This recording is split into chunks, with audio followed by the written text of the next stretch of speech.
everybody. Ian, Starship Adventures. I'm on an hour-long drive home, so I figured I would bring you guys along.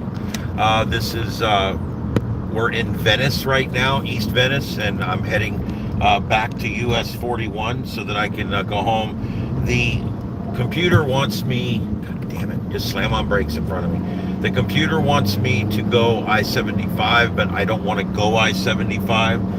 And for some reason that's all it knows how to do is send me to the interstate. It is 10 miles out of the way to go back to I-75, and I'm just not going to do it. And the thing just keeps telling me, turn around, go back, go this way, go that way. Oh my God, I'm freaking out. And it's all to send me 10 miles out of the way. I would rather have the 10 miles than the 70 mile an hour drive, because I don't mind a little slower drive. I'm not in a rush tonight. I'm doing a broadcast. It's boring going down the interstate. So I'm just not going to follow their directions. I'm going to go this way.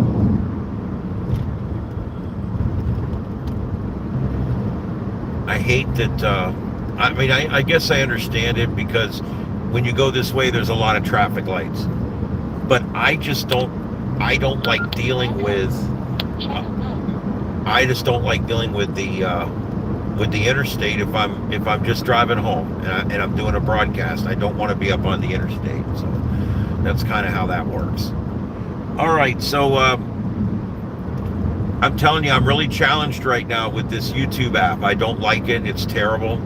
I just set this whole broadcast up with description and location and all that, and then it somehow lost the orientation I'd set. And once you start, you cannot change orientation. So it literally locked me in vertical horror. I don't know why anyone would broadcast vertically. It is just stupid. It's bad. Anybody that broadcasts vertically, you need to, I'm not going to tell you what to do, but I'll tell you this. If you're broadcasting vertically, you need to check yourself. You need to really ask yourself, why am I doing this? Is it because I'm too lazy to hold the phone sideways? Or is it because it gives a better show to my YouTube watchers? And the truth is, an upright format rarely ever gives you a better view of anything, because we see the world in landscape format. That's the bottom line. And so when you show the world in upright form, portrait format, what you're actually doing is you're forcing it. It's an opposite thing. You're basically you're forcing your eyes to do something you really don't do, and your body wants to look at it long ways, and yet your brain has to focus on it being upright. And I love a conversation with four people, and the person with the phone has to keep going left, right, left, right, left, right as the different people talk. It make you sick to your stomach. I can't stand upright format. So any chance I get, I badmouth it, because I just think it's terrible. All right, we are in twilight here right now. It's beautiful, a beautiful night here in Florida. We actually, we went out to the courtyard there, up where I just was, and we sat outside for about an hour, and there was a little breeze, and the air is not quite as humid as it normally is, and the temperatures are down just a few degrees. I know it doesn't seem like much, but when you live in Florida, normally at night down here, especially down where I'm at in Fort Myers, it rarely gets down below about 78. That's about as cool as it gets. So you're like me and you like 72. The outside temperature will be hotter than what you like 24/7, 365 for 6 months. And that's the way I look at it. It's terrible. All right, now it has rerouted me down the proper way. Anyway, I am going to stop and grab a bite to eat, but I'm going to eat it at home, so it'll just be a quick stop for me to get something. I don't know who's in here. I have no more announcements left for today. That guy doesn't have his freaking headlights on. I love when I flash somebody and they still don't turn their headlights on. Do you think they're so stupid? They're driving without headlights, and they're probably already wondering, why is the world so dark tonight? Have you ever wondered why? And then that same person probably says, why's that guy flashing his lights at me? I don't get it.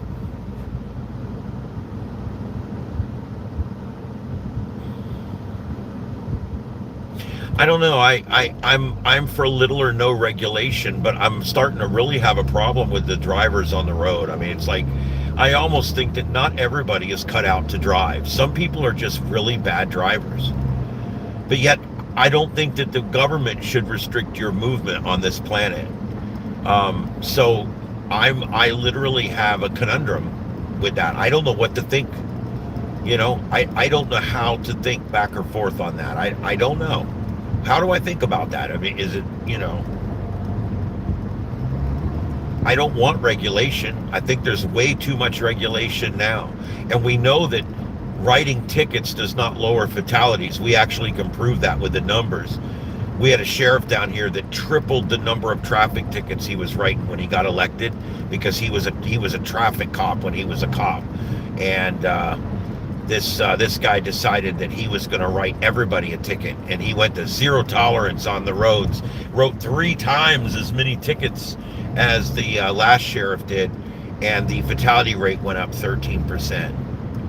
So we know, it's not anecdotal, we know that that there is no appreciable reduction in traffic fatalities when you ramp up traffic tickets, because the people that aren't going to speed are still not going to speed, and the people that are going to speed are still going to speed. It really doesn't make a difference, but yet it damages a lot of people financially with their insurance, paying fines. It messes up their driving record, makes it harder for them to get a driving job. Yet it really doesn't necessarily make the roads any safer. I am not convinced that writing people tickets is effective. Why? Because it hasn't been effective up till now, has it? I want you to think about it. It has not been effective up until now. Name one thing that they set out to stop that they haven't stopped since polio, and even that's starting to come back.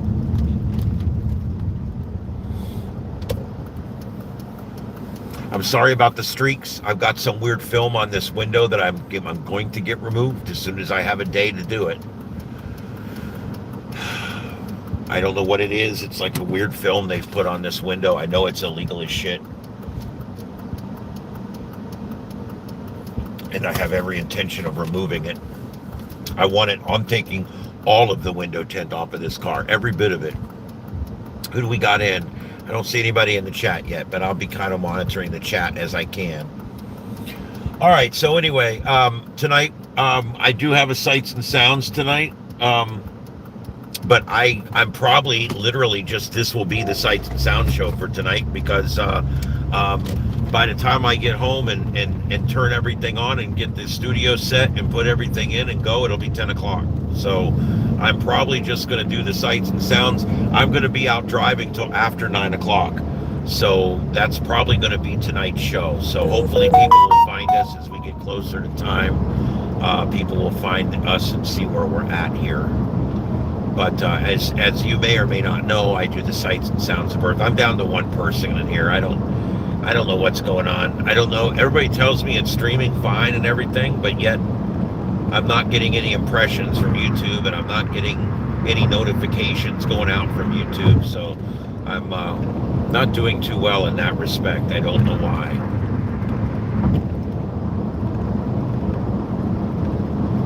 But that's okay. We'll keep it live, because I think my Sights and Sounds viewers will be finding their way in here shortly.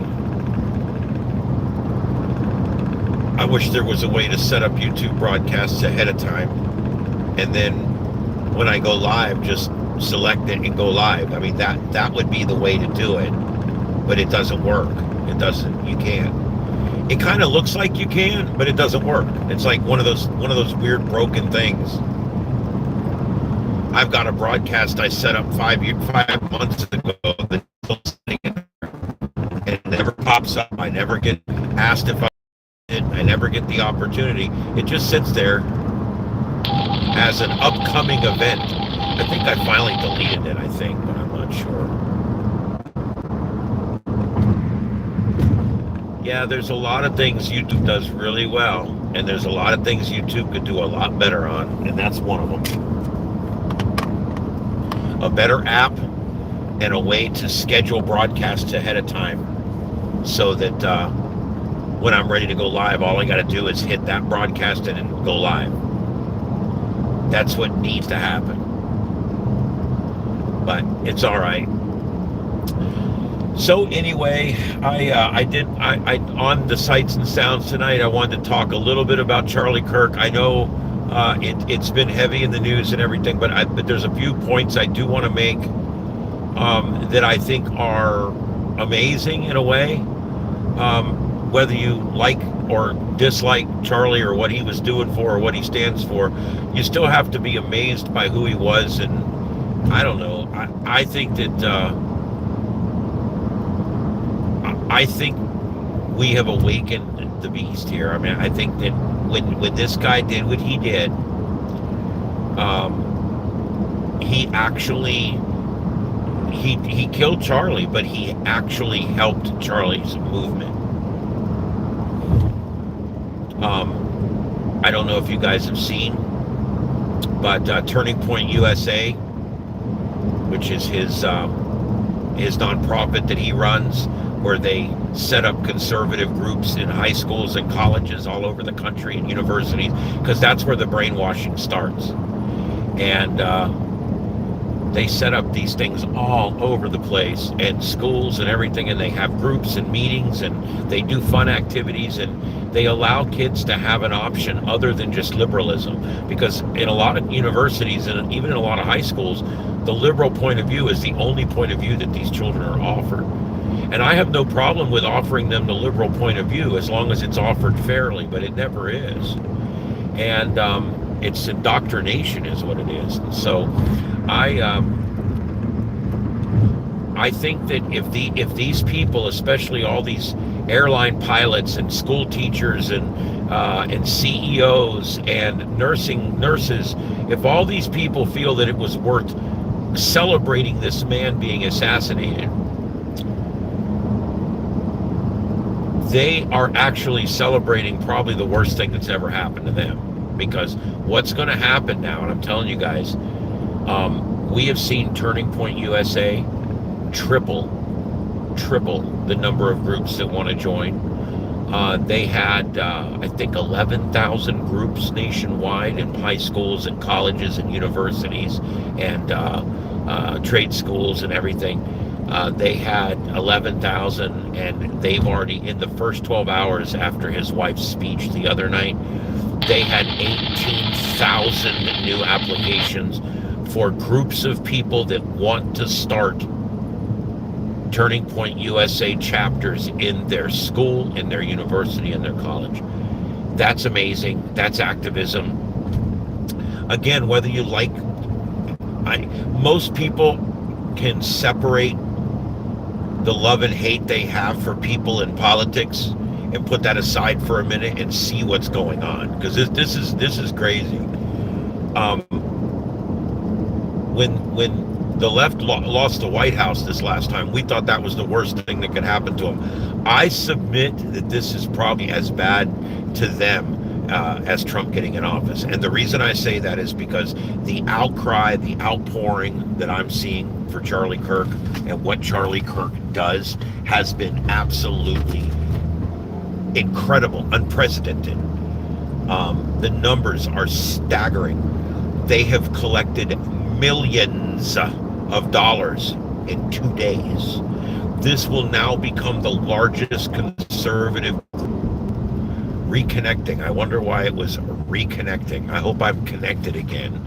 But anyway, I know the streak's in the windshield. I know that. I'm getting rid of that film. There's nothing I can do about it tonight.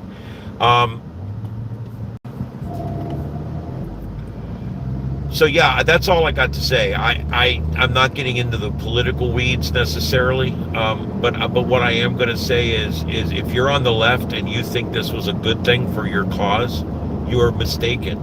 You are gravely mistaken. This could be the beginning of the end for modern liberalism. I've never seen anything like it. This movement involves faith. It involves Judaism and Christianity. It involves things that are big. And I see that now. I'm like, wow. this isn't just about Democrats or conservatives. This is about Christians and Jews. This is about high schools and colleges and indoctrination that's going on all over the country. The only reason liberalism has gotten more popular, and the only reason the left has won any elections over the last 15 years, is because of the indoctrination that goes on in the high schools and the colleges. And that's exactly what this grassroots organization was set up to do, was to get rid of, or to balance out, that bias.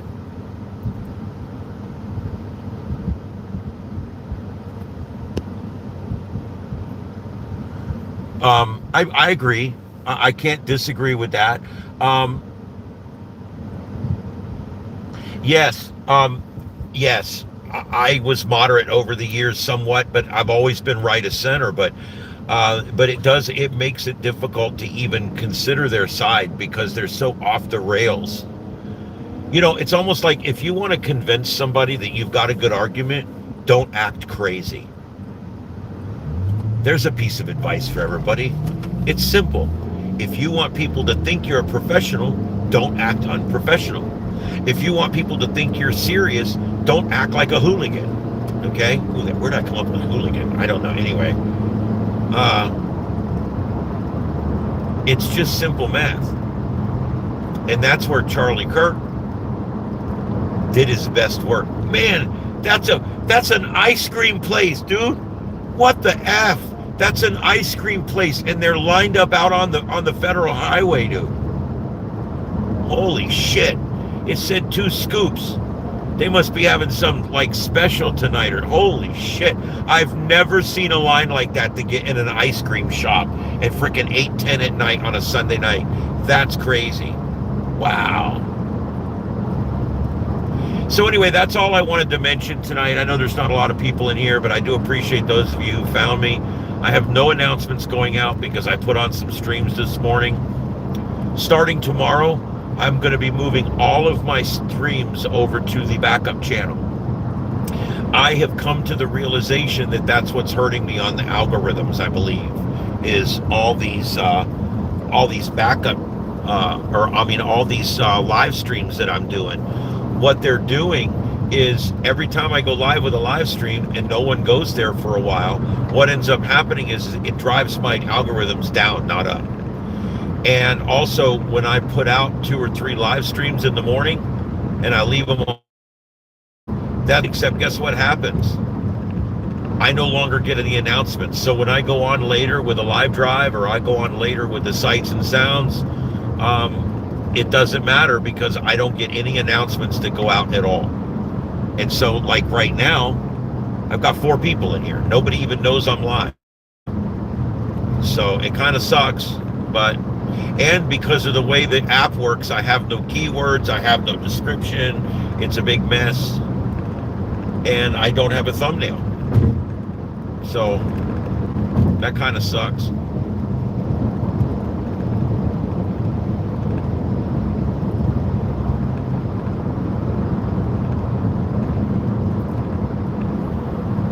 I see other people setting up live broadcasts ahead of time, and I see them producing live broadcasts that have all the information and everything. I just got to figure out how to do it. I mean, I don't know if I'm doing something wrong. I've watched the videos. I'm a pretty smart guy. I don't understand what I'm doing wrong.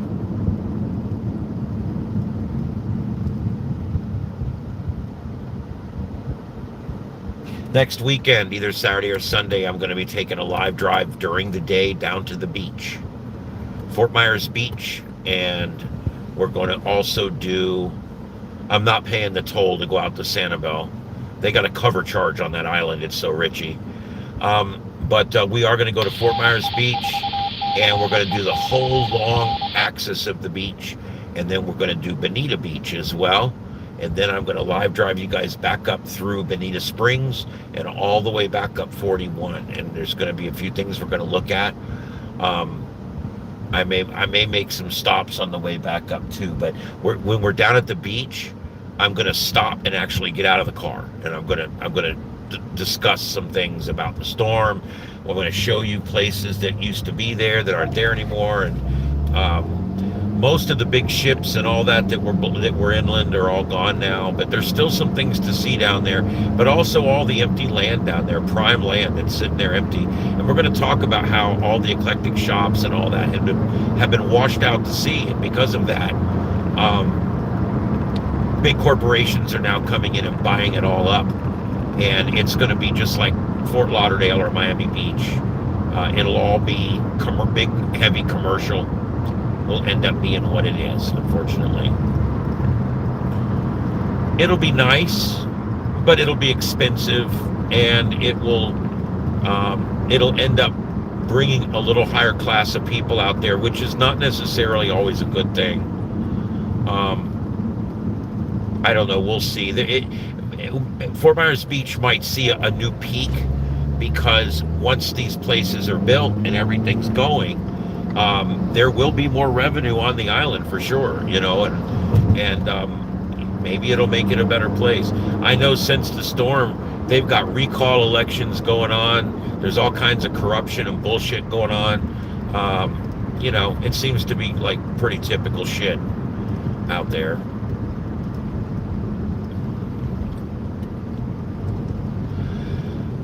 Oh, God.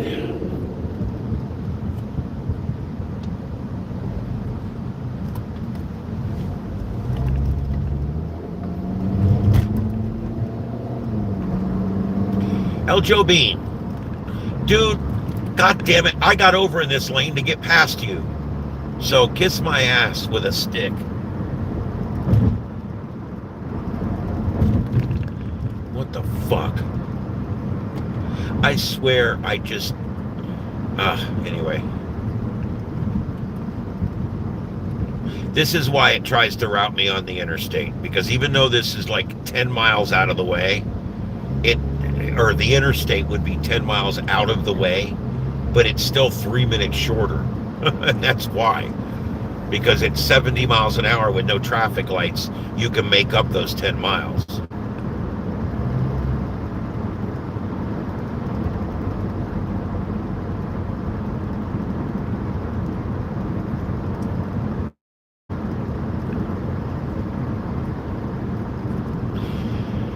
I used to think our lights were so bad down here, and I used to think our infrastructure was just shit down here.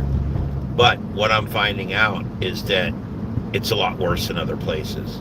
I look at our traffic lights down here. They're all on poles. They're all new. They're all big. They're all bright LED. You go to Baltimore, and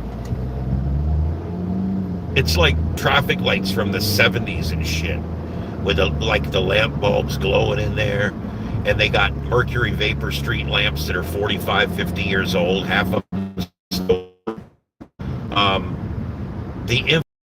the streets got potholes all in them. They're all busted up. The sidewalks are all busted up. Everything's leaning one way or the other. The infrastructure is dirty. Everything looks crazy. Nothing's been painted. Nothing's been pressure washed.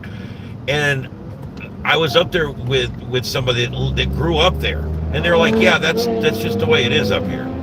And I'm like, but they're taxing you 20% more, 22% more than you're getting taxed in Florida overall. They're taxing you 22% more, all the way as high as 52 or 53% of what you pay in Baltimore is tax, including state income tax, federal income tax, local income tax. You start looking at all the different taxes and rain taxes and I mean, it's crazy. And then you look at the corporate taxes and everything, and the fuel taxes. It makes living there extremely expensive. And their millage rate up there for homes, for taxes, is about 4 times what it is in Fort Myers. 4 times the millage rate. That means if you have a $100,000 house and I'm paying $300 in taxes every year, you're paying $1,200 in Baltimore. And it costs twice as much to get your license renewed and twice as much to get your tags. And when you start looking at it, it's crazy. It's almost like this is ludicrous. Why would people live like that? And you want to hear the other side of it, everything's a wreck. Down here, We live in the black down here. We live in budget down here. You're not allowed to go over budget. Fire departments, police departments, counties, cities, you're not allowed to go over budget. California's got billions and billions, multiple hundreds of billions of dollars in state debt. And yet California taxes at 23% of the rate we get, 23% higher than the rate we get taxed here.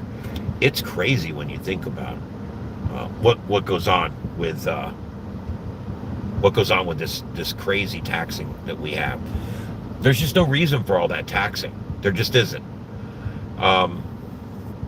But what's the difference? Why would we tax so much less here and yet not be in debt, and all our roads are good and all our lights are good? You want to know why? It's very simple. It's run by conservatives. It's run by people who are fiscally conservative. It's run by people who, if we don't have the money, they don't buy it. Just like at your house. When you go to the grocery store, if you don't have the money, you don't buy it. What an interesting concept. Wouldn't it be nice if everybody did that?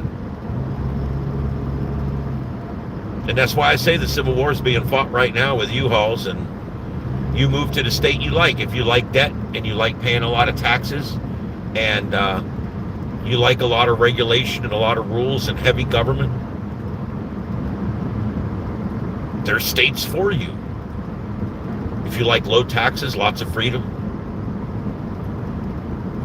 If you want a state that's steeped in constitutionality, you got Florida, and you got other states too. And so you find the state that fits your lifestyle and you move there. That's the next Civil War. It's that simple.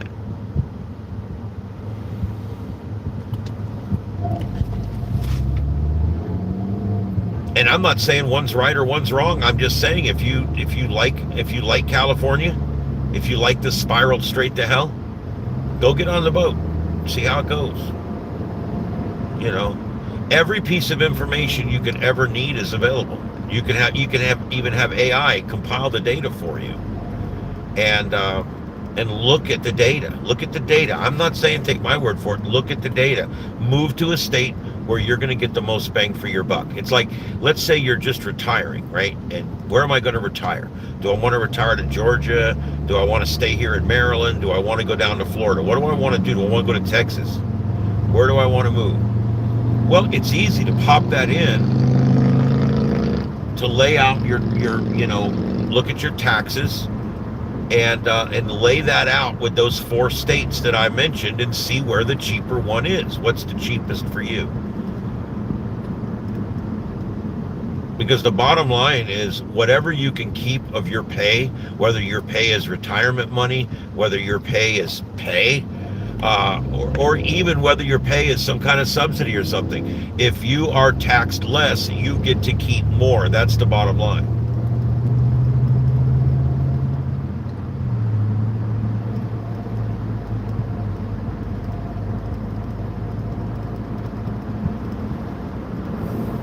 This is Port Charlotte, where we're at right now. It's called Port Charlotte. And we're coming up to Charlotte Harbor. And then we'll be in Punta Gorda. It's Punta Gorda, but the people that move here from up north like to call it Punta Gorda. I don't know why. I think in a strong Spanish accent, I think that's kind of how it's pronounced, Punta Gorda. But, yeah.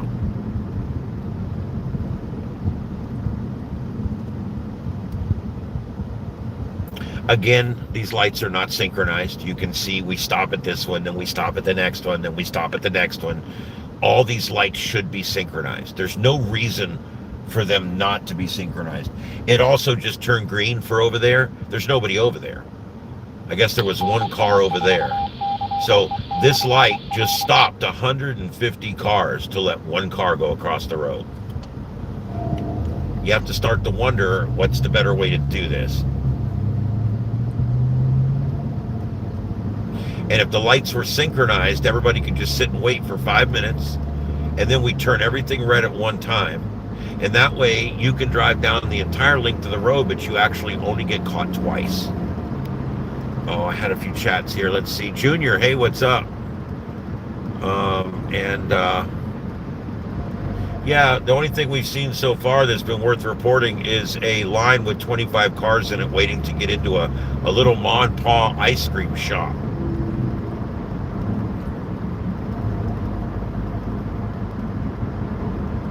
I don't know what kind of ice cream that is. I don't know if it's THC infused or what. Oh, God. See, here we go. There's the very next light, and now it's turning red. Do you see that? Why would that not be synchronized?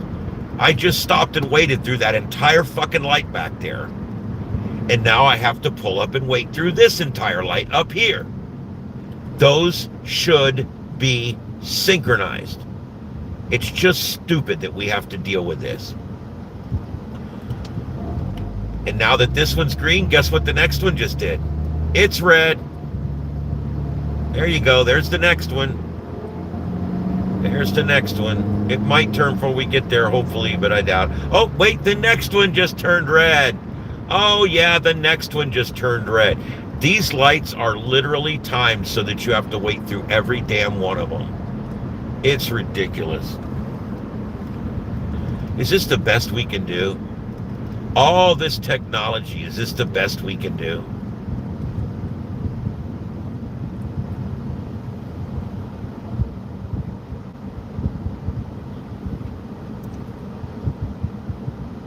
Look at this. Sitting here. Nobody's going in any direction. And that's 5 lights in a row we had to stop at. Now, at this time of night, on a Sunday night with little traffic, to get stopped at 5 lights in a row is a waste. If those lights were synchronized, we would have only had to stop once.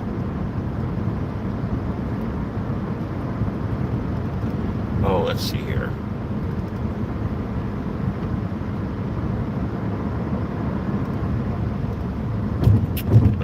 Come to my state, potholes for miles.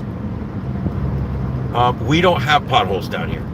I don't mean to sound like an asshole. You can find like little neighborhood streets or something, some places. You know, I could go find you a pothole if you want me to. But the truth is, none of our feeder roads or any of our highways have anything like that. It just doesn't happen. This is that big, huge development on the right here. This is called Sunseeker Resort. It's in bankruptcy now. They forced people to close their businesses, and they ripped down buildings and houses and businesses under eminent domain, which I do not believe in order to build that big monstrosity back there. And guess what? Nobody wants to stay there because there's nothing to do here. And now it's in bankruptcy, and they've got someone else trying to buy it out. What a mess.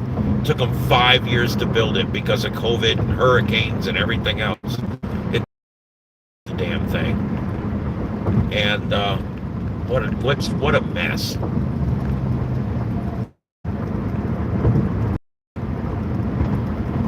This is the US 41 bridge over the Peace River. Fisherman's Village is down there to the right. It's another one that's been bought out, and we don't know what's going to happen to it. But that's all those lights all the way on the right of your screen there. That's Fisherman's Village. It's like a shop and different things, shops and restaurants. But it's struggling like everything else.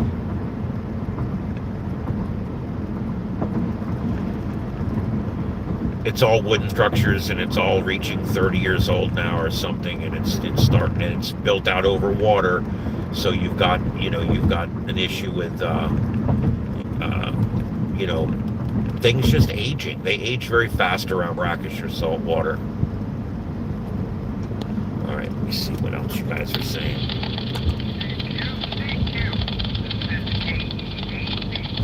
My name is Rob, and I'll be net control for the Eagle Net, which will start in about 2 minutes. Again, the Eagle Net, the National Traffic System Net for West Central Florida, starts. I believe the holiday feature is still offline, so if you don't use holiday, you'll have to check in with a different repeater. This is HTTP monitoring. That's the NI4CE repeater system. And they are doing their NTS net, the National Traffic System net. And I got to tell you guys something. The NTS, it explains exactly what's wrong with ham radio. The National Traffic System used to be a very cool thing. It was where people could send messages via radio across the country. And what you would do is you would either hand deliver the message to a ham radio operator, or if you were a ham radio operator, you would call the message in on your local net, or if someone gives you one, you would call their message in on your local net, and they would enter it into the NTS system. And then from there, the people would relay your message using HF and VHF and UHF radio all across the country until it reaches its destination. Now, there was a time when these were called radiograms, and they worked really well. You could pass on information to your buddy that, say, lives in Peoria. He'd get it about 3 days later, but they'd call him on the radio and they would give him your message. And it goes very much like a telegram. You know, you give the location of the person, the address. There's a form that you fill out, and then you read back that form. Like so many other things in ham radio, the NTS is gotten to the point where it's not just antiquated and outdated, but it's I don't know how to explain it. It's completely obsolete. Here we go, wasting tax money. He's trying to pull over a motorcycle. I wonder if is he going to stop?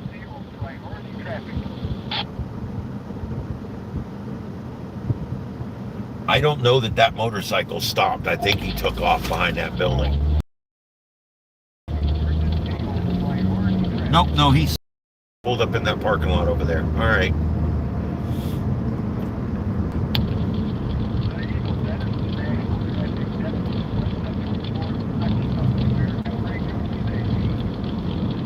I don't know why cops up here are so aggressive sometimes, but they are. But they're like that everywhere. It's not just here.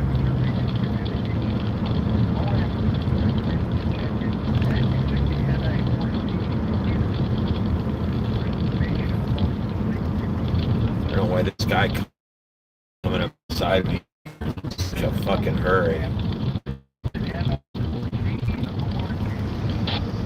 Look at him.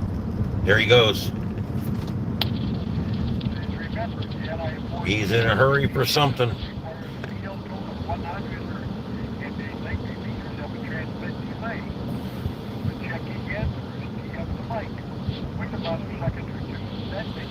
Oh, here we go. I don't know why this thing's connecting and having a hard time connecting. I don't know what's going on. But yeah, that the traffic system basically still exists, but they've been reduced now to a handful of people here and there. And what they do is they still pass messages, but they're mostly local, and the people come on every day and say they really don't have any new messages, and it's kind of gotten pathetic. But yet they won't let it go because it's from the past, it's nostalgic. I get that too. But man, I really start to wonder if it's not just time to let it go. There's so many other things we can do with our radios now, and I just think maybe we should just let that go. And the other thing about the NTS is it's a power trip. Our local guys, and also on NI4CE here, they're not as bad on the NI4CE. But our local guys, when you get on there, they correct everything you say. They are correctors. They're humans that love to be in charge of people. And they get on that thing, and you'll say like, message number 23, number group 12, and they'll say break, and someone will key up and say, okay, you said this wrong, you're supposed to say that, and then say number group, and then you give that number. It's a three-digit number, so you have to put a zero before it. It's 096. And they'll literally sit there and correct you about every little thing. And it's like, come on, dude, seriously? Oh, that's a checksum number 21 on that, and when you gave it to me, I only had 20. So I think, and I'm like, dude, that was made for like back in the teletype days, you know, and it's completely useless. It's been useless for ever since email came out. So I think the biggest joke that I wanted to tell you about, and the reason I told you that whole long story there, the ARRL, the American Radio Relay League, I've got a bunch of other things I can call them too. Would you believe they came out with NTS 2.0? Now, I'm going to tell you, this is as dumb as it gets, okay? They came out with the National Traffic System 2.0. If you're interested, I did a video on it. You can just go back on my channel, type NTS, and you will see it. It's an in-depth video where I discuss what they've done. Anyway, what they did was they literally created a program on the computer, which is pretty good for a bunch of old guys. They create a computer program where you can now go on and put your message if you want to. And that message can then be passed on to whoever it needs to be passed on to directly through the system. And then when it gets to the NTS people on the other side, then they can, if they want to, they can either just send it to him or they can pull it back off and send it to him via radio. Oh my God, they invented email. The ARRL, breaking news, bing, this is breaking news. The ARRL invented email 30 years after Al Gore did. Breaking news, breaking news.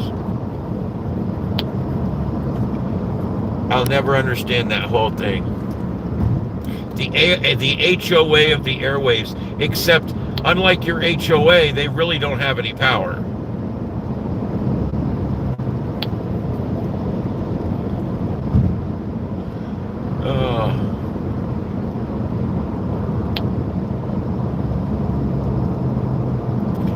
Yeah, isn't it strange that when you, Junior, when you drive from one state to the next, everything changes? It's kind of amazing.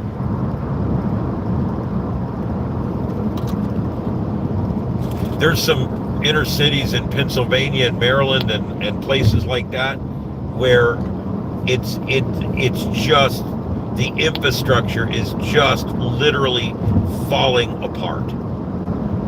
It's just falling apart.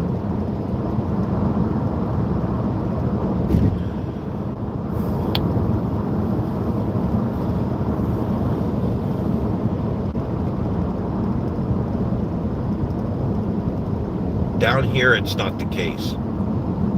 We spend a lot of money on infrastructure. Notice all of our traffic lights are on poles. That's because of hurricanes. Those lights will survive. Even after Ian, about 80 or 90% of our structures were still up. And they were able to bring generators out and chain them and plug them into the box and get our traffic lights back up in like hours. It was amazing. That's pretty good if you think about it.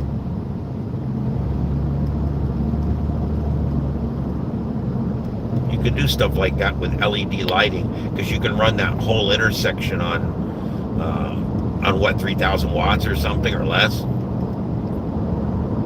Probably a lot less than that. You're running a couple of switching units and some LED light bulbs. I mean, you're really, I bet you could do it for 500 watts. I mean, it would take a little teeny baby generator, and you could. I know that they've already, in some cities and stuff down here, they've got battery systems where even when the power goes out, the lights keep working. I'm told there's some of that around here, but I don't know for sure or where they're at or anything. But they're starting to go to that technology.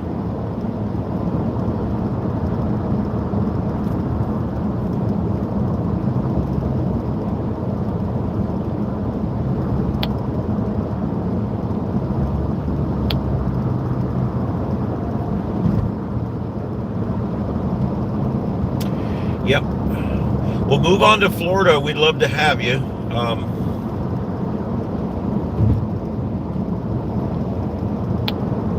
We've got a lot of folks here, but that's okay. There's room for more. And I say bring them on.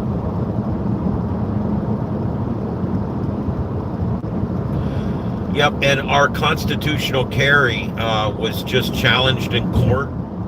And there's a real good chance that you're going to be able to open carry down here. We've already got constitutional concealed carry. I could carry a gun right now on my side if I wanted to. And I don't need a permit or a license or anything. I would just need to have government photo ID on me. And I would need to be 21 or over and not be a felon. That's it.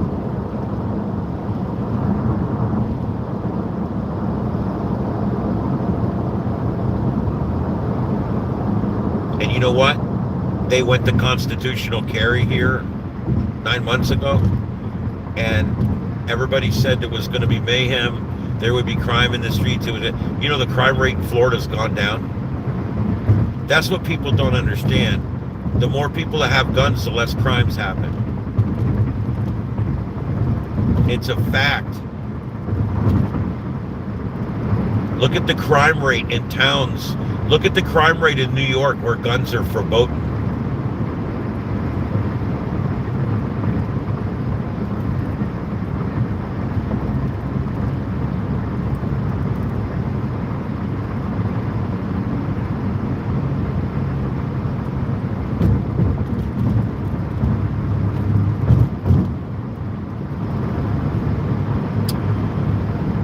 Yep. So the NTS 2.0, I guess if you need to send a message via email, you could have them do it for you. I'll tell you what, one of my first experiences in amateur radio was very bad, and I'll tell you what happened. I'm standing in the shower one day. This is me. I get bored in the shower really easy. I know that sounds terrible, but I do. I get bored in the shower really easy, and so I generally watch a video in there. I've got a bracket for my phone in there, and I'll watch a video, or sometimes, I'll listen to the radio. Well, this particular day, I just became a ham radio operator maybe 30 days earlier, and I had my radio on, and I was listening to the NTS net, the local national, or the national traffic system net, and they came on there and gave out my name and my address and my phone number and said, yes, we're sending a message to a new ham to make sure you join the club. And so they managed to give out all of my information. The funny part is the address is my mailing address, not where I live, which is fun. And the other part was the phone number they give. I destroyed that phone about 15 years ago and swore I'd never go back to Verizon. So that number didn't do them any good. But the point is why were they giving out my personal information on a thing? And so I called the club and I filed a complaint. I said, I haven't even joined your club yet, and you guys are giving out my name and my address and my telephone number on an open frequency. What is your problem? Oh, we do that for everybody. And yeah, sometimes people don't like it, but it's just something we do. And I'm like, well, if sometimes people don't like something, maybe you shouldn't do it. If you're trying to get people to join your club, maybe your club shouldn't start by pissing them off. So there was no reason to give my name and address and telephone number over the two-way radio that goes out over hundreds of watts all over 5 counties. I mean, I don't want that. And I was pretty angry about it. Then I kind of realized how absolutely worthless the whole project was. It's like, what are we even doing here with this whole thing? I mean, we're literally like living in the past. Living in the past. That's pretty much what it is.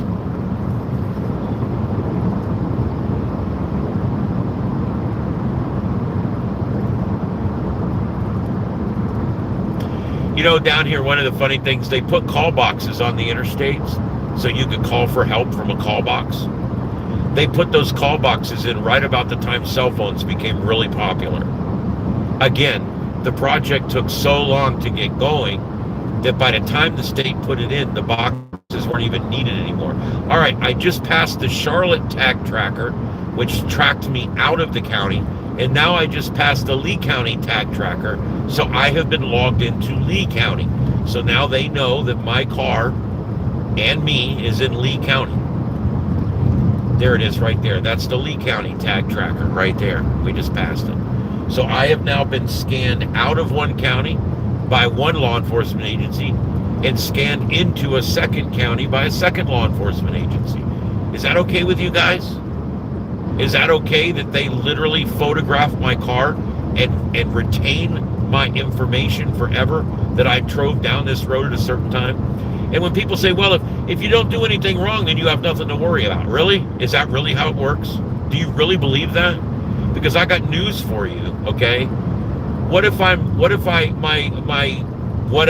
daughter, I don't have a daughter, but whatever. What if my daughter is having a cold and she's having a bad night and I need to run to Walgreens at 2 a.m.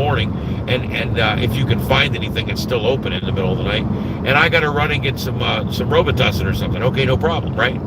So you get in your car, you drive down and you get some Robitussin. And then you drive back the other way because of the way the traffic works.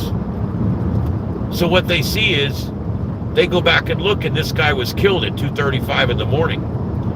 And guess what? You're the only car that left the neighborhood in the 15 minutes after the murder, and you didn't come back. You didn't come back because you came in the other way, and there's no tag tracker that way. So all they know is you left the neighborhood 7 minutes after the murder. Guess who's going to sit in a room with a handcuff on, handcuffed to the goddamn table? You are. Not because you did anything wrong. No, has nothing to do with that. It has nothing to do with you doing anything wrong. What it has to do with is the fact that you were in the wrong place at the wrong time, and the sheriff's department tracked and photographed your vehicle, and it just so happens that it works out. So now what's going to happen with an unlimited amount of data, and artificial intelligence has the ability to now go in and parse that data in new ways. Parse that data in new ways that it can be it can be forced and looked at and tabled, and we can figure out, okay, look, this guy drives into this bad neighborhood every night. He spends 20 minutes and he drives back out. He's the one bringing the drugs in. No, he's a caregiver and he's stopping by to check on his mom. How about that? How about that? That's what he was doing. But see, all they see is what they want to see. Cops try to criminalize everything they see through their eyes. I know, I was one, so don't tell me I'm wrong. A cop looks at a situation, and the first thing he does, he doesn't think to himself, how can I help this lady? She's having a bad night. They don't think to themselves, what can I do to make this better? What they do is they say, how can I criminalize this so I can get an arrest out of it? And that's the bottom line. And so when they see you coming and going from this drug neighborhood every night, and you only spend 30 minutes or 20 minutes there, you're obviously a drug dealer. Obviously, come on. You're a drug dealer. You drive into this shit neighborhood every night at the same time. And you're there just for a little while and then you leave. You're the one that brings the drugs. No. And you now have to prove your innocence. You'll get called in and put in a room, and you have to prove your innocence. They'll pull you over and violate your rights because they want in your car, because they think there's drugs in it. So they're going to pull you over for some bullshit that they make up, because as we know, they'll see you doing something on the side or something where there's no cameras that captured it. So they never ever have the original driving infraction on tape. I don't know if you guys have noticed that. Every case I've watched, every case I've seen, every case I've done anything with, they never actually have the PC for the stop on video, ever. And there's a reason for that. A lot of times they make up the PC because they want to stop you. Then the traffic stop recorded, but the bullshit reason that they pulled you over is not. And that way you can't fight it. It's your word against his, and they never believe you. They're going to believe the cop every time. So, all right, I'm going to show you guys something here. It's a little messy, but I don't care. I'm going to show you guys my car a little bit. I haven't done that yet. And those of you who are arriving for the Sights and Sounds of Earth, this is the Sights and Sounds of Earth tonight. I'm gonna spend about 20 minutes with you here, and then I'm gonna get me some dinner, and I'm gonna go home, and I'm gonna eat, and I'm done for the night. This has been a long day, and my back is killing me. All right, so I want to show you guys. What we got going on in here. All right, here we go. All right, so in the car here, I'll go ahead and open the door up. Go ahead and take the visitor pass off of there. All right. All right, so on the back, you can see there I got my 3 antennas. They're all magnet. I can take them off. I got my new stickers in yesterday. They're a little small and they're not cut the way I like, but that's okay. I'm still going to give them away and stuff like that. I want to get some bigger ones. That's 2 inches. I want 4 inches, 3.5, 4 inches. So I want to work on that. But anyway, there's the antenna setup on the back, quarter wave. That's a low band antenna, and that's another quarter wave right there. And they get me by. They're not high gain, but they do get me by. You can see the light there on the top, and it's very low profile. Nobody really even notices it, which I kind of like. And the car is in good shape. I've got it's only got like 140,000 on it, which is not bad for a car. These new cars, they last for 300,000 miles, so not so bad. But you can see there, I've got brackets that are going to go here and here that go through the grill and inside, and there will be 2 off-road driving lights that will be in the front there that also double as fog lights. And then down here, I'm replacing these down here, and I've already got yellow LEDs to go in there. So that's going to look really nice. So I'm going to have plenty of light in the front. These are getting replaced with LED. I've already done the whole back. The whole back is LED. The side markers, see that? Look down in there. Isn't that cool? Tell me that don't look cool. And then that's an LED in there too, all LED'd out. I don't know why this one's brighter than that one, but isn't that cool? Oh, I thought that was neat. All right, and oh god. So then inside, basically, you can see there, I've got my box over there with my radios in it, and the top one's on. I've got my my radio up there on that bracket, and that works really good. I do my UHF stuff there. There's the bracket you guys go in. Then I got my tablet on the bracket there that I mounted down on the side of the thing. So it's all very professionally done, I think, anyway. And let's see here. Yeah, look at that. That is no fooling, man. No fooling. Isn't that cool? The light actually has modes, like flashing modes, non-flashing modes. I'm not going to do any flashing stuff tonight. But,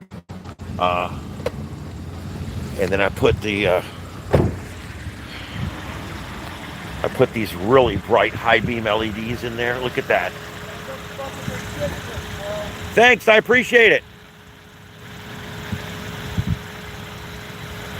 Nobody asked for your opinion.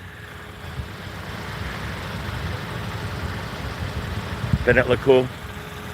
And one of the local dumbass fucking rednecks just said it looks like shit, so I know it's great. What's great about the bar is you can actually leave it in this constant mode. So like if you're out away from everybody and nobody's around, like that idiot, what's great about this is it actually lights up. I want you to look around. Look at the amount of light this thing puts out. Notice, look at the trees. Everything's yellow. Look at the amount of light this thing puts out. Look at the ground over there. You can see the yellow on the ground. And look at that. Look at the light there. I mean, that to me is incredible. Look how much yellow you get up there on the ground. So this thing literally lights up all the way around the car like a scene light. I've even thought about buying one of these in white. Look at that. That would be that's just, it's an amazing amount of light, and it's going to be great because I can turn this on. Like I said, if we're out on a country road or we're out doing something somewhere, we can. Hey everybody! But yeah, you can see that we can. The neat thing is we can go ahead and just put it on like a constant mode like that. I think that's pretty cool. Anyway, it's cool because you get to see one of the assholes up here in my neighborhood. People have become such negative pieces of shit about everything. It's like I'm sitting here taking pictures with my camera of my car with the light on the top, and he says, "It looks like shit, man." Maybe that's that guy that comes in my chat room all the time telling me that my studio looks like shit, man. You think it's that fucking guy? Maybe it is. I didn't think about that. That's where I'm going to get my dinner, I think, Burger King. That's the only thing between here and my house. But anyway, there you go. It is what it is. The Starship Mobile Mobile. I should put the red stripe down it and put Galileo on the front right there. But yeah, that's my shuttle. All right.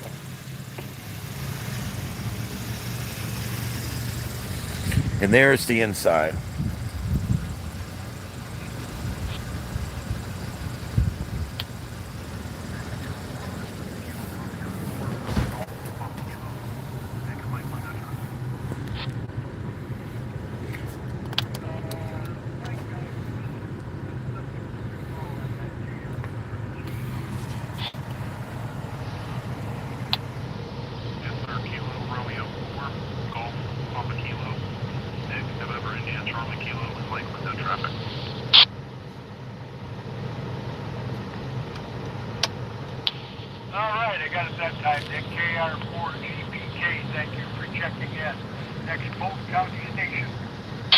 All right. But that's that.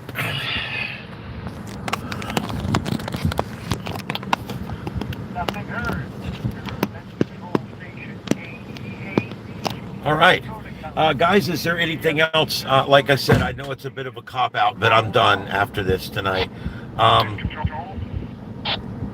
Yeah, well, that's what it is. It's someone who's very disgruntled and unhappy with their life, seeing someone that's enjoying something they've got in their life, and it's jealousy. It's bullshit. Whatever.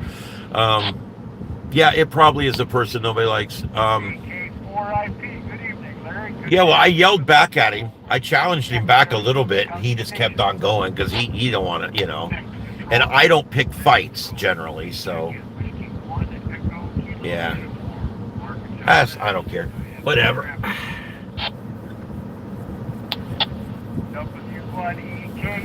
It's like I get people come on every night and tell me like my head looks like a potato head and my studio looks all 1980 and my show sucks ass really bad, and it's the same people coming back every night and telling me that. So I have to start asking myself, wait a minute. If you hate my show so bad, why are you here every night? That doesn't even make sense, does it? So, anyway. All right, I'm going to stay on for a few minutes here, guys. I'm sorry if you're bored. I'm going to stay on for just a few minutes and see if anybody comes in for the 9 o'clock show.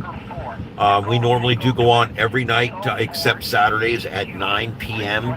for a studio show where I put up multiple views and we We check out what's going on all around the country and that kind of stuff. And so, but we're not going to be doing that tonight because I'm not even home yet, guys, and it's 9 o'clock. So I'm going to go in here in the Burger King. I assume they're still open. After COVID, everything closes so early now. I don't know if you guys remember Walmart was 24 hours, McDonald's were all 24 hours. We even had a few 24-hour Burger Kings. We had Taco Bell open till 4 p.m. We had we had everything. We had it made, man. We had it made. You know, we had 24-hour Walgreens, 24-hour CVS stores. We had everything. Go out at 2 in the morning and try to get your daughter some Robitussin tonight and see what you get. There's nothing open in the middle of the night anymore. Nothing. All of our Walmarts are closed. All of our Walgreens, all of the CVSs are all going away. There's nothing but gas stations, and they will rape you for something like that, even if they have it. And I've always wondered why COVID did this to us, and we don't get it back. When you lose something with COVID, you don't get it back. Like your sense of taste, basically. If you lost that with COVID, you don't really get it back. And if your job went out of business because of COVID, well, you don't really get that back either. I would like to thank 47 stations. That's 47 stations that checked into this evening. I'd like to thank everyone who participated. Oh, that's interesting. I'll have to check that out. Okay. Anyway, so what else is going on? I talked earlier, if you guys missed it, God, there's only 2 people in here. I don't know where everybody is. I'm having such a hard time getting people to come in my broadcasts, and I don't understand it.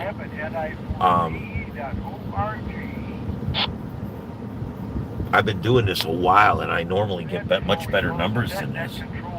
There's some kind of banning going on. I think it has something to do with all my live streams, and I'm going to be modifying a bunch of stuff. Hopefully that'll help. I know that's what we're changing. That's what we're changing, because I think it affects me in 2 or 3 different ways. I'm moving all of the streams over to Starship After Dark. I'm going to move them all, and I'm going to concentrate on nothing but this on this channel. Drives, studio shows, special events, storm chasing.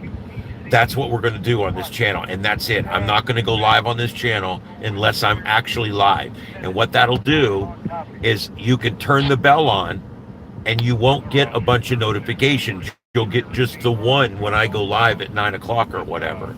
And I think that's going to help. You know, I really think that's going to help. Thank you for taking traffic, Tim, and I will now close the Eagles at 9:02 p.m. or 21 local time. Yeah, I've got Starship After Dark, which has 406, I think, right now, or something like that. 406 subs. It's still pretty small, but I'm just going to start building it over there. I'm going to move everything over there. The 7.2 is already over there. That's because they do a lot of cussing on there, and I try to keep that down to the point that I can still keep everything monetized over here. So I don't like the 7.2 because it's always getting copyrighted and everything else. So yeah, I'm moving everything over. Within the next 2 or 3 days, all the streams will be over on Starship After Dark. And the only thing that will happen on this channel is when I go live. That's it. And I think that's going to fix my problem. Both A, with the viewers, B, with the announcements, and C, with the algorithms. I think it's going to fix everything. I'm not expecting miracles, but I'm certainly expecting some improvement.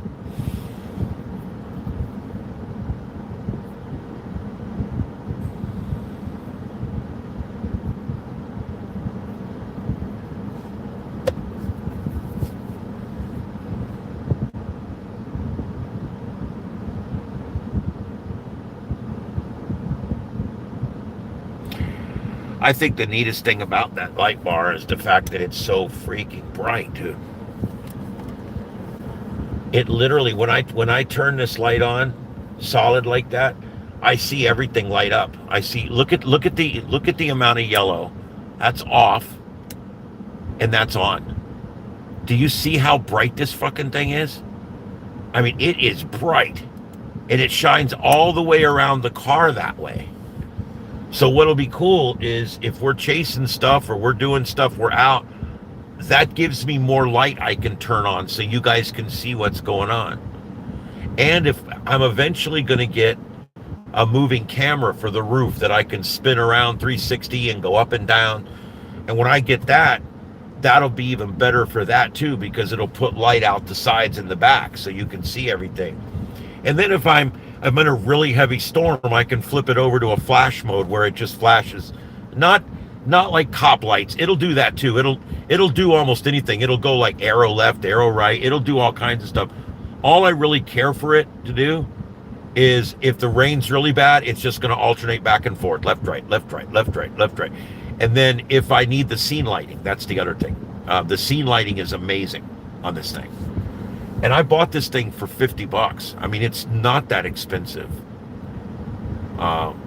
It's actually quite amazing how inexpensive it was and how much it would have cost in the old days. An old light bar from 20 years ago, it had the two spinners, the two spoons in it, and a mirror, and a big tall plastic lens, and everything. That was $125 for like a highlighter. Code 3XL, Force Photo Profile. There's a bunch of different ones that made these mini bars. But this mini bar is not that tall. It's really short. And the old ones used to be literally 6 or 7 inches tall, and now this one is literally 1 inch tall. Yeah, I actually, believe it or not, I did custom light bars for a while. I was custom building light bars. I was buying light bars. I got a shipment in of 5 light bars from the city of New York, and I rebuilt them. They were Aero Twin Sonics instead of the Aerodynic, which had the 4 or 5 spoons in it, 3 spoons on each side, 4 spoons, parabolic reflectors, whatever you want to call them. Instead of having 4 in line, it would have a set of quads on the outside. It was an older style inside, newer style outside. That's what New York used for the longest time. I ended up getting 5 of those. I bought a bunch of reconditioned Street Hawks and turned them into Aero Hawks. I took the speaker out of the middle and made another section in the middle that had rotators in it. I did all kinds of stuff like that. I used to love to get light bars and rebuild them. I ended up getting 30, my fire department got from the sheriff's department, blue light bars. And every time we put a brush truck in service, what I would do is rebuild one of those light bars, take all the blue lenses, every lens off of it, order brand new clear and red for the front, red for the sides, and red and amber for the rear. And I would order all brand new lenses, and then I would take 3 light bars and put all the strobes from 3 light bars in there, and it barely fit. We had to find one that had the 8-head supply, so you could put that in the back and then put the 4-head in the front, and then all these lights it was constant lights all the way around. And back then, that was a big deal. We were putting those on the brush trucks, we were putting those on the engines, we were putting them everywhere. And I was building them. As soon as the department needed one, I'd go in there and start building it. And they were great. Like in the brush trucks, we would just put 8 strobes instead of 12, and we would put 4 forward scene lights, and we would put 4 scene lights in the back that shot down inside the bed, so you could see the pump and the tank and everything back there. And we put those on separate switches. I love building light bars. I was really into building light bars. I just haven't done it in a long time. But if those of you joining us, this is the Sights and Sounds of Earth. We're not going to have an official studio show tonight. I'm about 10 miles from home. I'm going to stop at this Burger King here and get me something to eat. And I'm going to take it home with me because I want to be home. I don't want to be out anymore. And I just wanted to stay on till 9 o'clock so I could let you guys know. This is the show tonight, guys. I've spent all day driving back and forth from Fort Myers to Venice, and I've got my mom in a place. Everything's good. She's doing good tonight. The place is okay. Um, I don't know. But it's been a very rough day. It's been kind of an emotional day for me. And I got real emotional last night. I'll say it again. If you guys want to see a touching video, an amazing video, go look at Pink Floyd Project. Pink Floyd Project. Type in "Wish You Were Here" flash mob. Wish You Were Here flash mob. I'm sorry I can't give you the link. I'm not home. But what this is these people just show up at a mall. Nobody knows they're coming. They just walk in and they pull out their instruments all over the mall, on the second floor, on the escalator, everywhere. They pull out their instruments and they start playing a song. And they play mostly Pink Floyd. They do Stairway to Heaven, Led Zeppelin. They do Bohemian Rhapsody, Queen. They do, God, I don't know, a bunch of them. And I have fallen in love with this flash mob shit. And I'm not the other flash mob shit, but this kind of flash mob stuff I've fallen in love with. I'm like, wow. And last night, I've already seen this video before, but last night with my mom and everything that she's going through, and I'm missing people and cats and things out of my life. And I just, I was kind of feeling sorry for myself. And I went to bed and I wasn't in that good of emotional state. And I just wanted to put on something. And I saw that and I turned it on and didn't even think about it, dude. And next thing you know, they're singing "I Wish You Were Here." I love that song. It's one of my favorite songs in the whole world. And all the people pulled out the pictures of their loved ones. And I lost it, dude. I completely lost it. I was out. Yeah, the Pink Floyd Project. They go around and they do flash mobs. Pink Floyd flash mobs, for Christ's sake. And it's fun. And I love them. I watched them all. And when they played that song and all the people were holding up their loved ones' pictures, man, it fucked me up. And I don't normally get that emotional. And I had a hard time last night. I really did. But I got it all out and I feel better today. But yeah, but you guys need to check that out. It's called the Pink Floyd Project. Wish You Were Here. There's another really good one, Led Zeppelin, Stairway to Heaven. It's so cool because when they're doing the thing, okay, let me tell you, when they're doing the thing, okay, one person will start out like on a trombone or something. And they'll start playing a song. I think that one's, Wish You Were Here starts with a guitar. He goes, bang, bang, bang, bang. And bam, bam, bam, bam, and he starts playing the song, right? And then you get the answer from across the mall. You know how you get that there's a guitar that answers the first guitar. And, bam, bam, bam, bam, and you hear the other one on the other side of the mall. Bam, bam, and they're going, oh my God, it was so good. And then, like with Stairway to Heaven, at some point, there's a guitar solo in the middle of Stairway to Heaven. When they get to that spot in the song, okay, there's a DHL truck, like a FedEx, but it's DHL. I don't know if you've got them in your area. It's kind of a regional thing, mostly in Europe. There's a DHL truck sitting there. Nobody pays it any mind. It's just sitting there. The drum solo starts. The back doors of the DHL truck open up and this guy comes out screaming on this guitar. It was great.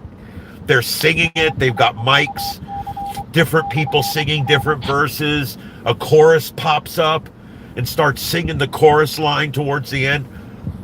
And I just love that stuff, dude. I'm not into theater. I'm not into all that bullshit. I'm not into a lot of even like performance art stuff. I'm not really into the liberal arts at all. There's just something about this Pink Floyd flash mob and the way they do it.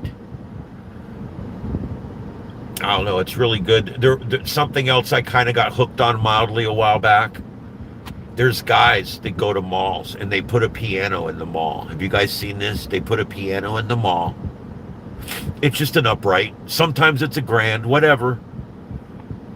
They put a piano in a mall, and some guy walks up and starts playing like some simple ass song on it. And they'll just be like, bling, bling, bling, bling, bling, you know, and they're just like screwing around. And some little girl will walk up and start talking to him or something.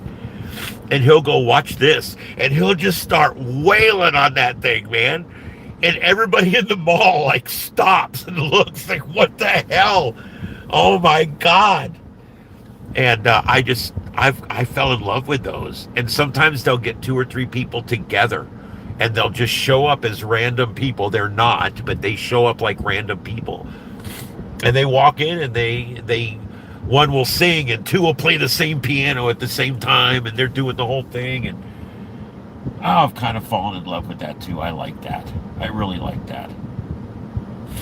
Now there's Publix closing down for the night. They're out getting their carts out of the shop, out of the lot here. Anyway, I just wanted to stay on long enough to make sure I didn't miss anybody tonight. And yeah, they do it at the airport too. Oh God, you know, Jethro Tull. I love Jethro Tull. His music's very weird and he sings about questionable shit sometimes, but I love rock and roll flute. I love a rock and roll trumpet. I love rock and roll saxophone. I'm a big band guy, I guess. I don't know. I love big band instruments in rock and roll music. I like a fiddle in rock and roll music. I like different instruments. I don't like when the band comes out and it's one guy on drums, one guy on bass, one guy on guitar. It's like, yep, that's the way they do it in the garages all over the country. I really like to see a band where the guy pulls out a saxophone and starts wailing on that bitch. You know, or something weird even. This one I watched last night, another one I watched last night.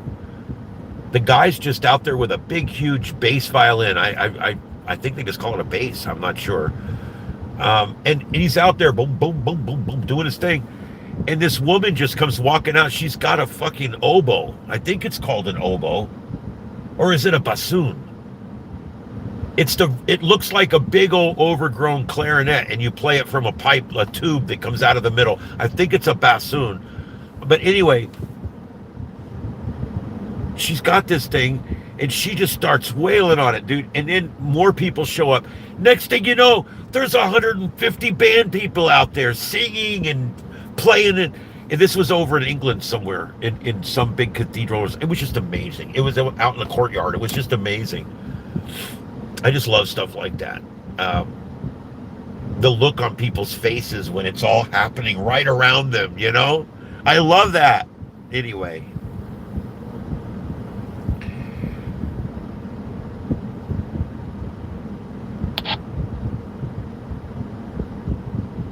Yeah, I'll tell you what, if you're into Star Trek, put in Star Trek Full Orchestra.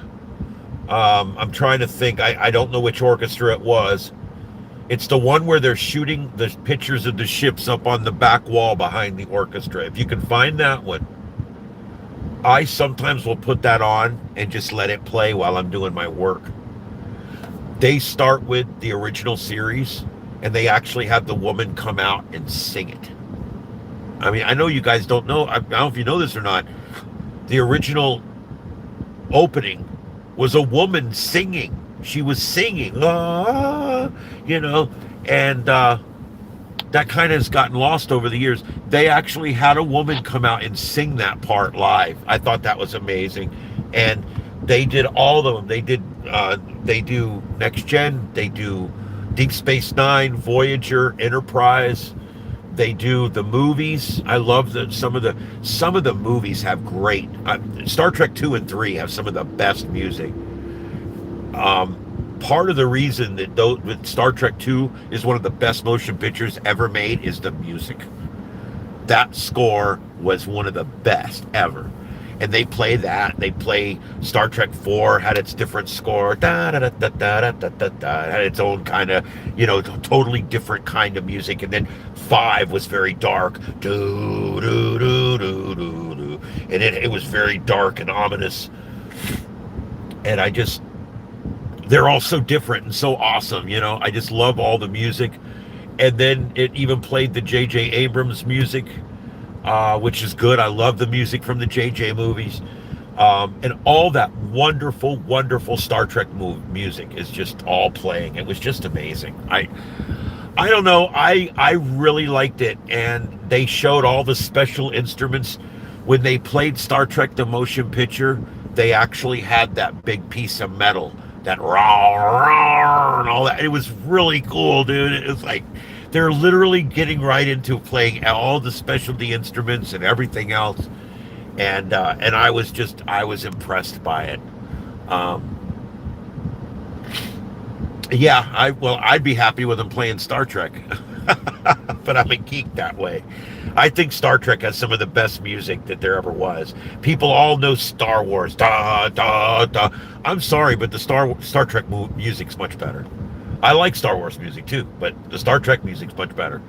And there's a lot more of it, a lot more variety of it. Like even like the series, like when you go back to the Doomsday Machine, my favorite episode of all times. When they were going in on that monster and you would hear that da da da da da da, that's the same song that they used in Jaws. If you go back and listen to it, it's even in the same key, the same tempo. Da da da da da. And when the constellation's getting ready to go down the maw of that planet killer, and Kirk goes, "Gentlemen, I suggest you beam me aboard." That's my favorite scene of all time. It's like he's about to die, dude. This shit's going down the maw of that thing, and the music, da da da da da, and it just da da da, and woof, and the smoke comes off the transporter pad. And Scotty, August, and he runs out of the room, and he runs up in the Jeffrey tube. I've been there in that transporter room, in that Jeffrey tube. I just love that set, and being able to go back to all that. I did a special about the Doomsday Machine from the auxiliary control room of the Enterprise. You can see it on this channel. Just type in Doomsday Machine, and it will come right up. And if you don't remember the episode or you've never seen the episode, it's worth a singular watch. Just go watch just that episode. You will fall in love with Star Trek again. And William Wyndham, who played Commodore Matt Decker, is the best guest star there ever was on Star Trek. So, and there you can take that to the bank. But I did a whole special on that series, on the series, but also on that specific episode. I did like a 35-minute episode on that episode, and I shot it from sitting where Kirk sat in the auxiliary control room, which I thought was just amazing to me. Anyway, all right, so there you go. I've geeked out enough. Anything else, guys? I'm going to hang for 5 more minutes. Let me know if there's anything in the chat room I'm going to clear. I'm really tired. I need to go get my sandwich and go home.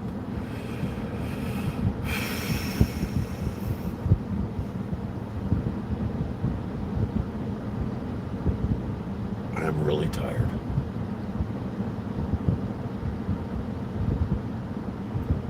I left my house this morning at 9:30, and here it is to 9:30 again. My cats are going to wonder what happened to me. Ed Earl's pissed. He'll be yelling at me when I get home. He'll go, meow, meow. And what that is where the F were you at?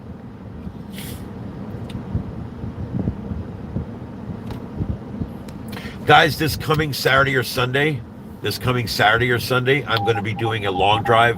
This time I'm going to the beach where I know the cell towers are good.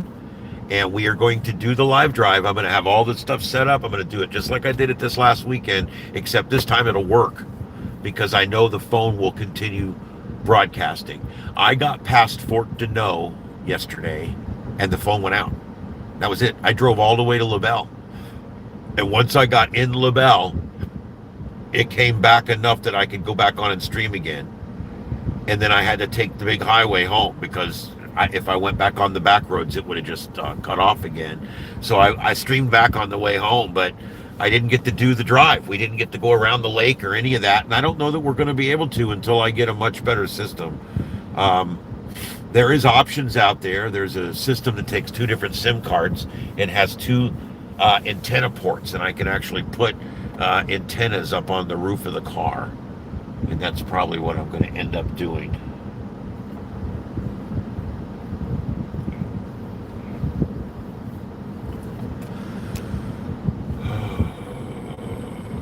Yeah, check out that Pink Floyd project, dude. If you love Pink Floyd, you're going to love that. And they do a lot of Led Zeppelin and Queen as well. I'm not as much on the Bohemian Rhapsody, but it's okay. But my two favorites are the Wish You Were Here, Pink Floyd, and the Stairway to Heaven, Led Zeppelin. Those are my two favorites. Those are two of my favorite songs in the world, too. But those are my two favorite flash mob deals. And they're both done by the Pink Floyd project, I'm pretty sure. God bless, it was so good.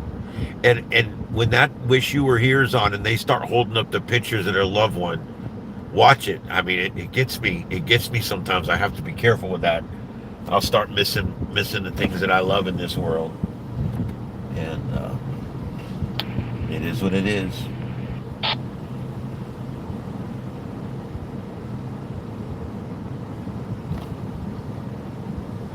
And I always had this weird thing. In that song, they're comparing things like, they will say one thing and then they'll say the opposite. Like, can you feel a warm feel is different from a cold steel rail. There's the verbiage in the song is like comparing good to bad, comparing great and bad. And there's a lot of different things in that song that remind me of a lot of different things in my life. And of course, the whole song is about missing the people that you miss. I wish you were here. And there's just like weird things about that song that it's always reminded me of, and I can't seem to shake it. It's weird. I don't know. I do love that song, though.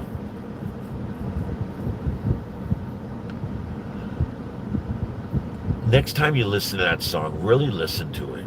Listen to the words, but listen to the notes. Listen to the guitar, how it talks back and forth, and oh my God, it's so good. I don't understand how like bands like Pink Floyd and Led Zeppelin didn't get more due. They're it's almost like they deserve more, those bands were really good. Led Zeppelin sung over 200 different songs. Oh my God, Pink Floyd did too, I bet. I mean, they were two of the best bands of my childhood. And I mean, there was a lot of other ones. I loved Fleetwood Mac and Tom Petty. I mean, there was a lot of good bands out there. There was a lot of great music. I loved the Eagles. I had a buddy that was really into all the Love stuff, the Air Supply and all that. I used to listen to that shit, and made me sick. But I like it. I like that music, lighter rock, heavier rock. I like stuff like Jethro Tull too. Aqualung. I mean, he's got some great songs, and I love that rock and roll flute. Yes, I'm having to get up early tomorrow too. Yes, blues doesn't get near the credit it deserves. I agree. All right, guys, that looks like it's about it then. I will apologize once for not having a regular Sights and Sounds tonight, but I would not have gotten home until about 9:10 anyway, so it was probably not going to happen either way. And I left up there as quick as I could, but I wanted to spend a little bit of time with her. I had to bring her wheelchair up and everything. It was crazy, but I never realized it. The stuff you don't realize. Did you know that if you put your loved one in a nursing home, some provide wheelchairs and some don't? I had no idea.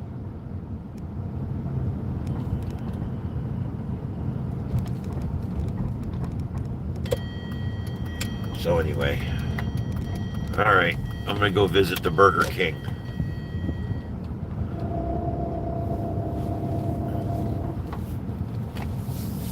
That was my joke when they were doing that No Kings rally, the No Kings protests. My response was always, but I like Burger King. I don't know if their lobby's open. It's 9 o'clock. I doubt it is, but I'm going to walk up there and try it. If not, I'll go around through the damn drive-through. I don't normally use the drive-throughs much. I don't like drive-through. All right, guys, I'm going to cruise out. I'll see you guys later. Have a good night out there. And we're going to work on this problem. We're going to figure out why we're not getting any viewers. Why suddenly in the last 2 weeks we're not getting any viewers. I'm switching everything over to after dark. So when you come back on tomorrow, the next day, it may look a little different. The same stuff's going to be over on after dark. I'm changing the logoing and everything, so it'll be good. All right, that's what I got for you guys. And next weekend we're doing a live drive, and we're going to be live all week on the regular shows and all that good stuff. So, all right, guys, have a good one out there. My name's Ian. This is Starship Adventures, the sights and sounds of Earth. We'll see you tomorrow night, 9 p.m. Have a good one, everybody.